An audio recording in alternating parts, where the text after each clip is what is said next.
Selamat siang semuanya. Perkenalkan, nama saya Muhammad Aji Pranoto dengan NIM 110119.002 dari Universitas Bung Karno. Pagi itu, saya terbangun dari tempat tidur. Matahari bersinar cerah dan angin meniup kencang sampai daun-daunan bergerak. Suasana pagi tetap dingin seperti biasanya. Tak lama setelah terbangun, saya ambil air untuk mencuci wajah sekaligus ambil wudhu untuk sholat subuh dan merapikan kamar.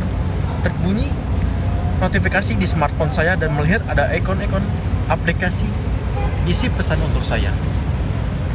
Semenjak terjadinya COVID-19, Indonesia mewabah, masyarakat sangat khawatir untuk keluar rumah dan adanya pembatasan. Upaya tetap berjalan aktivitas masyarakat menggunakan masker, keluar rumah, dan jaga jarak distancing. Kemenkes, Kementerian Kesehatan, melakukan kegiatan perencanaan kampanye PR lewat Neomedia yang disebut media baru.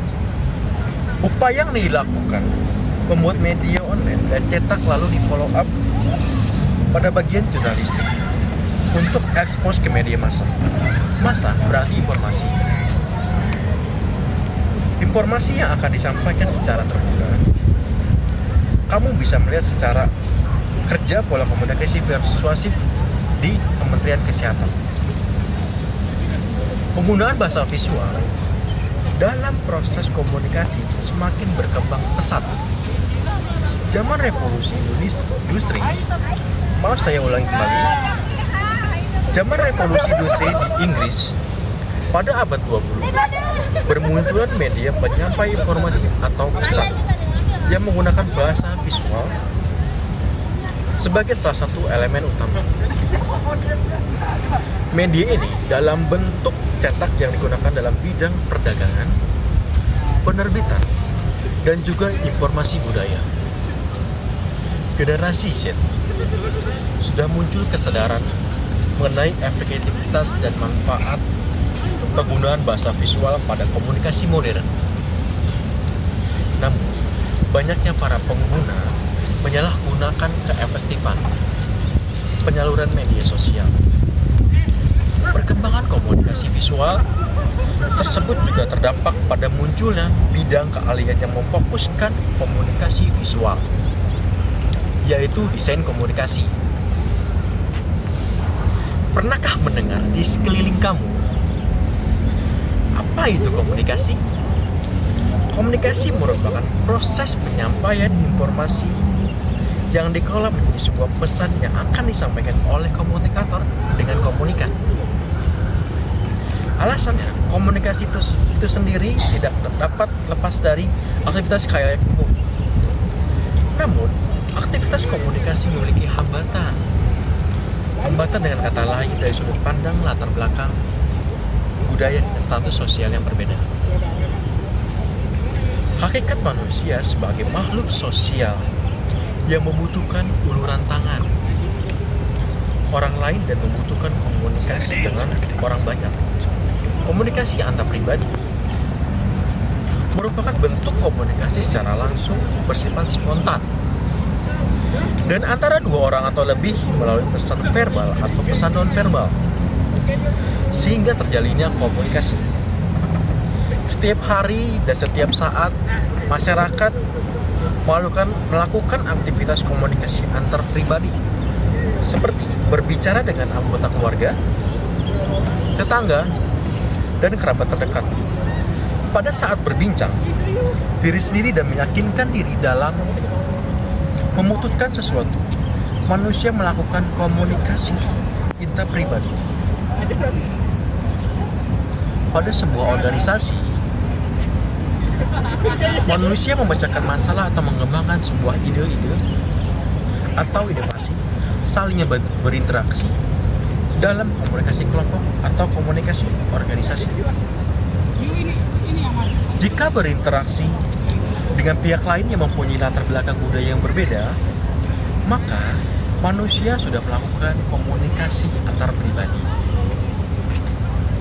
Pasti dari kalian bertanya-tanya nih, komunikasi sebagai peristiwa sosial apa sih itu? Oke, saya akan menjelaskan. Komunikasi berdasarkan interaksi melalui simbol-simbol bentuk yang dapat dipersepsikan komunikasi secara face to face atau komunikasi visual yang membantu jalannya interaksi lewat berbagai situs media. Contohnya saja, kita bisa lihat di sekeliling saya tempat di Taman Menteng, dengan posisi belakang saya ada namanya patung. Itu sebagai namanya ikon-ikon atau simbol-simbol sebagai komunikasi visual. Komunikasi visual dalam bahasa Inggris artinya dapat dilihat di sisi manapun tergantung penempatannya. Komunikasi visual dikenal juga dengan sebutan bahasa isyarat atau gestur. Alasan kenapa saya menerangkan ini karena manusia tidak lepas dari komunikasi atau saluran media komunikasi visual sebagai penghubung komunikasi jarak jauh. Contohnya, dalam komunikasi visual, masyarakat Indonesia sangat senang bergaul media sosial. Misalnya, kita berkomunikasi melalui WA lewat media online dengan aplikasi WhatsApp. Kita berjaring dengan media online, kirim pesan ke tetangga atau ke kerabat kita. Prinsipnya, komunikasi itu proses terjadinya komunikasi. Seorang komunikator sudah memahami terlebih dahulu apa pesan yang akan disampaikan pesan dengan jelas sebelum disampaikan ke orang lain. Pernahkah Anda kepikiran teori komunikasi antara pribadi dan kelompok? Contohnya itu seperti apa? Saat ini saya ada di tengah-tengah keramaian di daerah Lapangan Banteng.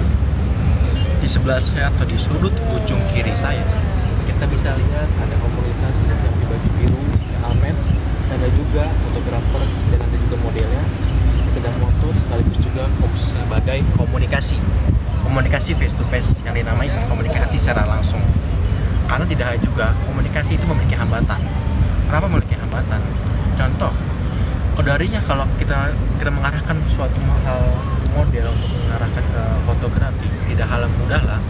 Model itu pastinya diarahkan dari seorang fotografer yang berpengalaman. Kalau tidak berpengalaman, pastikan hasilnya tidak menghasilkan tidak puas.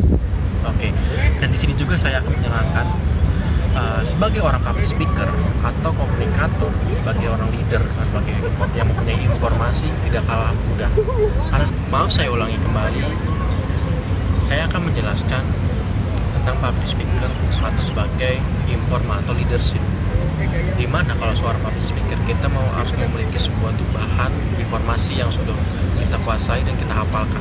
Kalau tidak hafalkan, kita memahami apa yang kita tuju, apa yang untuk menginformasi kepada audiens. Dan itu juga sebagai audiens itu tidak hal yang mudah untuk yang kita interpretasikan kepada mereka. Dan juga sebagai leadership itu sebagai komunikasi yang orang yang pertama ini kan memiliki informasi dari orang.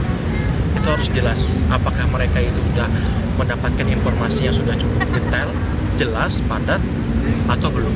Kalau belum, kita tidak boleh menginformasikan ke anggota kita atau ke bawahan kita di lingkungan kerja ataupun kampus.